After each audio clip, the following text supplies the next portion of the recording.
नमस्कार, प्रणाम। मैं एक्ट्रेस वनु द ग्रेट आप सबकी चश्मिश आज एक छोटा सा गुहार लगाना चाहती हूँ भोजपुरी जगत के सभी कलाकारों से, भोजपुरी जगत के परिवार से। और मैं भी इस परिवार का एक छोटा सा हिस्सा हूँ। और जैसा कि कहा जाता है कि भोजपुरी के सभी कलाकार एक परिवार हैं और हमने अपने परिवार का एक सदस्य खोया है और उस सदस्य के परिवार इस वक्त बहुत दुखद घड़ी में है, दुखद स्थिति में है। मेरी हाथ जोड़ के प्रार्थना है उन सभी कलाकारों से, उन सभी बड़ी बड़ी कंपनियों से जिनके साथ आकांक्षा दुबे ने अभी तक कई हिट गाने किए हैं, कई हिट एल्बम किए हैं, उन सभी सिंगरों से जिनके साथ कई मिलियन, 100 मिलियन पार गाने किए हैं।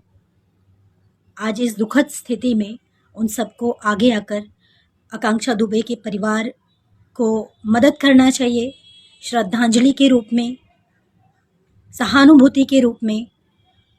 कुछ चौथाई हिस्सा जो गाने की कमाई है उसमें से उसके परिवार को मदद करना चाहिए।